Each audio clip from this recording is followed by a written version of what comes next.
جوړ بخیر دا خو به تاسو ټولو ته پته وي چې په 23 اپریل په کال 2015 کې په پیلګرام کې یوه دهشتګردانه حمله شوې وه چې پکې شپږ کسان وژلی شوي وو. اوس انډیا وایي چې دا کار پاکستان کړی دی. پاکستان دا خبره کوي چې دوی موږ ته هسې اوبه خړوي. اوس د اوبو خړولو ته زه پخپله هم راځم چې اوبه به څنګه خړېږي. نو راځو موږ به نن په انډس واټر ټریټري باندې خبرې کوو. د انډیا سایډ نه چې کومې اوبه پاکستان ته راځي، دا وخت زما په مطالعه کې شتمنه پښتونخوا د مولانا خانزیب صاحب کتاب هم دی او د دې نه به پکې هم د اوبو په ویش باندې خبرې اترې کوو. نو راځئ چې په دغې حملې او د اوبو په ویش باندې خبرې اترې وکړو. भारत की तरफ से बारहा बढ़ के आ रही है और हमें मालूम है कि हमारे पख्तून भाई हमेशा से इंतहाई बहादुर और इंतहाई दीदा दलेर रहे हैं.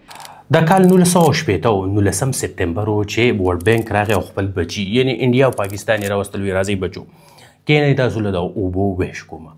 داسې انډیا له راوي ستلج او بیاس سیندونه ورکړل، پاکستان له جهلم چناب او انډس یعنی اباسین ورکو. اوس که تاسو اباسین ته وګورئ، اباسین د تبتن یعنی چینا تبت ښار نه شروع شوی دی. هلته چې کله ګلیشیر واورې ولی شي نو دغه نه دا را شروع شي او لکادات ریجن دا د انډیا بیا په بارډر راوړي او انډیا ته راشي. دا لږ ځای بیا په انډیا کې سفر کوي او بیا ګلګت بلتستان او په دغه سایډ باندې اول په خیبر پښتونخوا بیا پنجاب او سیند ته لاړ شي او بحري عرب ته ارتاو شي. دا سیند چې دی دا د ټولو نه زیاتې اوبه لري، ولې دې ته په چاینا کې هم ګلیشیر ولی شي، بیا په انډیا کې بیا زموږ چې کوم سایډ دی هلته دا یخ ځیګونه چې دي دا ورته دا واورې ولی کېږي ګلیشیر او دلته د اوبو سطح رو زیاتیږي او په ښکته راځي.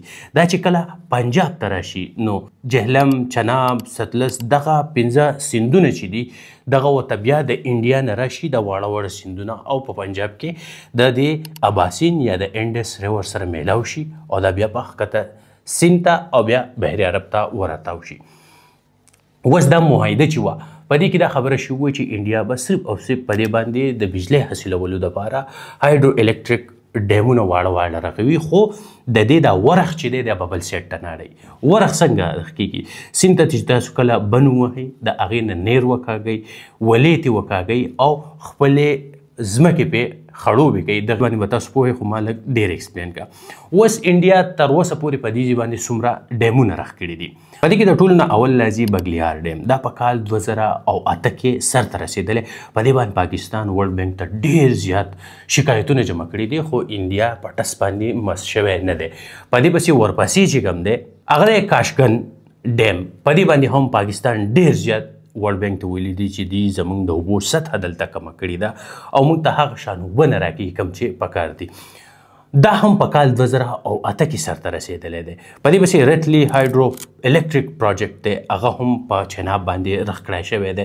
داسې سلالا ډیم هغه هم په چناب دریاب باندې په انډیا کې رغ کړی شوی دی او داسې دولهستی ډیم چې دی دا هم په کال 2008 کې رغ کړی شوی دی. داسې په کال 2024 کې هم یو بل ډیم رغ شوی دی چې په هغې باندې پاکستان انډیا او ورلد بانک ته ډېر زیات شکایتونه ورکړي. اوس که تاسو وګورئ انډیا د اوبو دا جنګ د تېرو 15 کالونو شروع کړی دی. غواړي چې پاکستان وچ پاتې کړي یعنې اوبه ورسره نه وي. اوس دا اوبه چې کومې پاکستان ته راغلې وې او پاکستان ته یا کومې اوبه راځي نو بیا راځو چې په شتمنه پښتونخوا کې وګورو چې پاکستان بیا د دې اوبو ویش څنګه کړی دی او دلته په صوبو کې څومره ځمکې چې دي هغه د کر قابلې دي او څومره ځمکو ته اوبه میلاویږي. نو راځئ په دې دریم پارټ کې د اوبو ویش ګورو. اوس دا کتاب چې دی دا د مولانا خانزیب کتاب دی شتمنه پښتونخوا او تاسو کولی شئ چې لاړ شئ د پښتونخوا وسایلو نه ځان خبر کوي دا ولولئ. په دې کې چې کوم کمی کوزی وي هغه به ستاسو ذمهواري چې هغه پوره کوي. مولانا خانزیب صاحب لیکي چې بلوچستان چې دی دا 33,015 میلیون ایکړ ځمکه قابل کاش یعنی هغه ځمکه چې په هغې باندې کرونده کیدی شي دومره ځمکه لري، خو په هغې کې 4,050 میلیون ایکړ ځمکه داسې ده چې هغې ته صرف اوبه میلاویږي. 20,015 میلیون ایکړ ځمکه داسې ده چې هغه شاړه پرته ده. نو داسې 86 یا 80% ځمکه د بلوچستان شاړه ده او صرف 14% ځمکه چې ده هغه قابل کاشت په هغې باندې خلک کاربنده کولی شي.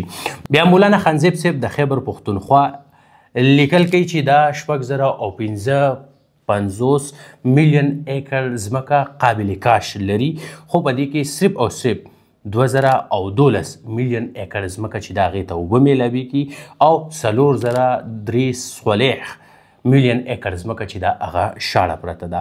یاد دې وي چې پښتونخوا ډېره زیاته اوبه لري، خو دلته نهري نظام نشته، اوبه هغه شان فصلونو ته یا ځمکو ته نه ورکړی کیږي، نو ځکه دلته د 88% ځمکه شاړه پرته ده او صرف 32% ځمکه داسې ده چې هغه قابل کاشت او په هغې باندې خلک کاش کولی شي. بیا خانزیب صاحب د پنجاب لیکي، هغه وایي چې 30,000 او 35 میلیون ایکر ځمکه د هغو قابل کاشت ده او په دې کې 20,000 او 80 میلیون ایکر ځمکه چې د هغې ته اوبه میلاویږي، صرف او صرف 2050 میلیون ایکر ځمکه ده چې هغې ته اوبه نه میلاویږي، خو په هغې کې دغه ځمکې چې دی هغه یا اټک دی یا میاوالی ده. نو داسې 11% ځمکه د پنجاب چې ده هغې ته اوبه نه میلاویږي چې خلک پرې کاش وکړي، او یو کم 89% ځمکه د پنجاب چې ده هغه اوبه کیږي او فصلونه پرې کوي. سیند چې بیا دا ټولې اوبه په سیند ور روانې وي، هغه 1653 میلیون ایکر ځمکه لري قابل کاش، او په دې کې 1282 میلیون ایکر ځمکه چې ده دا آباده ده، صرف 2100 میلیون ایکر ځمکه چې ده دا شړه ده. نو داسې 80% ځمکه د سیند چې ده هغه قابل کاشت ده او صرف 20% ځمکه چې ده په هغې باندې کاشت نه کیږي. اوس پښتانه ځوانان د جنگ په وخت کې د پنجاب یاد وي او ټوپکې پرې رالي، خو دې ځله هغو ټپې کوي. ټپې داسې وي په ما دې کړي په تا وشه، په تا چې کېږي تماشې له به درځمه. دا کال 1991 چې انډس واټر اتارټي دا یو اداره رخ کړی شوه او په دې کې د اوبو د تقسیم خبرې وشوې چې په پښتونخوا کې به دومره نهرونه رغېږي او د دې نه به پښتونخوا ته دومره اوبه ورکړی کېږي، خو تر اوسه پورې په هغې عمل نه دی شوی. دا اوبه څنګه چې به د انډیا نه راښویدې او پنجاب ته به راتلې، دغه شان د پښتونخوا نه وښویږي پنجاب ته لاړ شي، هلته ډېرې ځمکې او بخر کي او بیا سیند ته واوړي. اوس را روان جنګ چې دی د هغې تیاري انډیا آلموست کړې ده، صرف او صرف دې حد ته رسېدل هغو له پکار دی چې دا اوبه په مکمله توګه باندې بند کړي. دا کار اسان نه دی، دا به ډېرې زیاتې پیسې غواړي، دی به ډېرې زیات مصرف لګوي په نهرونو باندې چې دا اوبو دا ورخ نور سیړونو ته واړی او دلته نورې بجلیګرې رخ کړي. خو داسې ښکاري چې هغه هیڅ قسمه پرشر برداشت نه کړي، نه ورلډ بینک ته وګوري، نه خپلو معاهدو ته وګوري، او لکه د اسرائیل دا کار مخې ته بوځي. ولې چې دلته د اسلحې د جنګ نه د وسایل جنګ ډېر زیات اهمیت لري او په دې کې چې ته زورور نو خپل خلک هم ساتلی شي. الله دې وکړي چې پښتونخوا او بیا ورسره ټول خلک په امان کې ژوند وکړي او داسې دا ویشونه په صحیح طریقه وشي او په دې عمل وشي. تر بلې ویډیو بېمبا.